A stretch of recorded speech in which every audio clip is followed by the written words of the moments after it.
Hello, this is Yogesh Dagar, a second year law student. Today I will be discussing about daughter's right on property.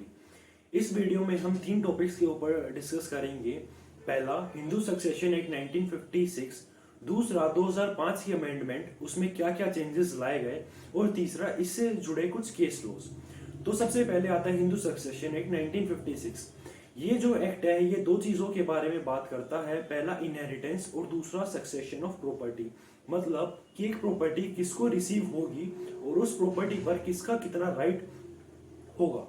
ये जो act है Hindu succession act, ये applicable होता है Hindu, Buddhist, Jain और सिख लोगों पर। इस एक्ट के अकॉर्डिंग दो टाइप की प्रॉपर्टी होती है। पहली प्रॉपर्टी होती है एंसेस्ट्रल प्रॉपर्टी, जो कि आपको अपने दादा परदादा से मिलती है। और दूसरी होती है आपकी सेल्फ एक्वायर्ड प्रॉपर्टी, जो आप अपनी मेहनत से एक्वायर्ड करते हैं। तो आपको अपनी स्क्रीन पर एक डायग्राम दिख रहा होगा। ये डायग्राम एक जॉइंट हिंदू फैमिली का डायग्राम है। तो इस फैमिली को डिपिक्ट करने के लिए हम दो टर्म्स का यूज कर सकते हैं। पहला, मेंबर्स, और दूसरा, को पार्टनर। तो इस फैमिली में जो भी पर्सन्स है, चाहे it is the husband of daughter और द वाइफ ऑफ द सन, हम इन सबको मेंबर्स तो कह सकते हैं। लेकिन क्या हम इन सबको को पार्टनर्स कह सकते हैं? नहीं, हम इन सबको को पार्टनर्स नहीं कह सकते, क्योंकि को पार्टनर वो होता है जिसको प्रॉपर्टी पर राइट होता है।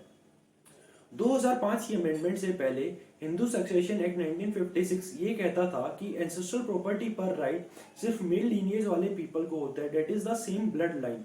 विडो, डॉटर और सन को उस पर कोई राइट नहीं होता है।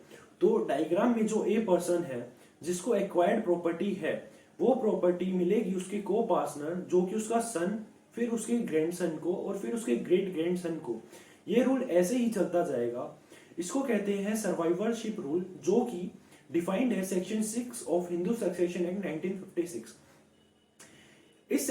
इस रूल के साथ प्रॉब्लम ये है कि सिर्फ मेल पर्सन को ही को पार्टनर बनाया जा सकता है और फीमेल को पार्टनर नहीं बनाया जा सकता।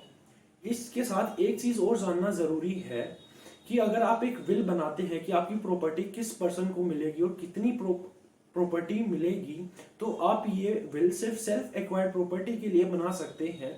ये आप एंसेस्ट्रल प्रॉपर्टी के लिए नहीं बना सकते। एंसेस्ट्रल प्रॉपर्टी गवर्न होती है हिंदू सक्सेशन एक्ट 1956 के तहत। इसलिए 2005 में अमेंडमेंट आया जिसने कैंसिल आउट करा सर्वाइवरशिप रूल को, और दो नए रूल को लाया गया। पहला रूल था टेस्टामेंटरी सक्सेशन और दूसरा था इंटरस्टेट सक्सेशन। तो टेस्टामेंटरी सक्सेशन का मतलब होता है एक टेस्टामेंट बनाना, एक विल बनाना कि आप अपनी प्रॉपर्टी किसको देंगे। अगर आपने टेस्टामेंटरी सक्सेशन की विल बनाया हुआ है तो कोई प्रॉब्लम आती ही नहीं है। प्रॉब्लम आती है जब एक पर्सन की डेथ हो जाती है और कोई विल नहीं होती और एंसेस्ट्रल प्रॉपर्टी को डिवाइड करना होता है, तब काम आता है इंटरस्टेट सक्सेशन।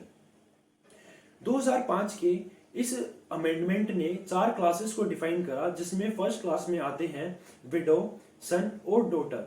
ये कहता है कि अगर एक पर्सन की डेथ होती है और एंसेस्ट्रल प्रॉपर्टी को डिवाइड करना है, तो वो फर्स्ट प्रायोरिटी गिवन होगी इन तीनों को, विडो को, सन को, डॉटर को, और ये प्रॉपर्टी इन तीनों में इक्वली डिवाइड करी जाएगी।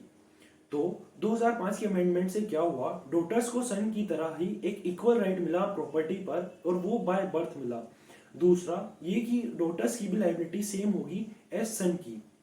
लेकिन इस अमेंडमेंट से प्रॉब्लम ये क्रिएट हुई कि क्या ये जरूरी है कि फादर अलाइव है eight the time of enactment. ये जो अमेंडमेंट आई, ये आई 9 सितंबर 2005 को। तो आइए अब इस प्रॉब्लम से रिलेटेड हम कुछ केसेस डिस्कस करते हैं। पहला केस है प्रकाश वर्सेस फुलवती 2016 का। ये सुप्रीम कोर्ट का केस है जिसमें 2 जज बेंच ने ये कहा कि it is necessary to father to be alive at the time of the enactment. इसने ये लाइन कहा कि लिविंग को पार्टनर की लिविंग डॉटर को ही राइट जाएगा। उसके 2 साल बाद एक और केस आता है दन्नम वर्सेस अमर 2018 में। इसमें सुप्रीम कोर्ट की 2 जज बेंच ने कहा कि भले ही 2001 या 2002 में फादर की डेथ हुई हो, लेकिन डॉटर को राइट जाएगा और स्टिल उसका राइट रहेगा। इन 2 केसेस से कंफ्यूजन क्रिएट हो गई और ये नहीं पता कि किस केस लॉ को फॉलो किया जाए। तो फिर आता है तीसरा केस, विनीता शर्मा वर्सेस राकेश शर्मा 2020 का। इसमें सुप्रीम कोर्ट की 3 जज बेंच ने ये कहा कि एंसेस्ट्रल प्रॉपर्टी पर वुमेन को एक सेम राइट है एज अ सन, और ये राइट उसको मिलता है बाय बर्थ, और इट इज नॉट नेसेसरी कि उसके फादर अलाइव है eight the time of enactment, उसका राइट स्टिल रहेगा। तो कंक्लूजन ये है कि डॉटर को एंसेस्ट्रल प्रॉपर्टी पर राइट मिलता है, और ये राइट एज अ सेम है एज सन, और ये बाय बर्थ मिलता है, और इट इज नॉट नेसेसरी कि उसके फादर अलाइव है उस टाइम पर। Thank you.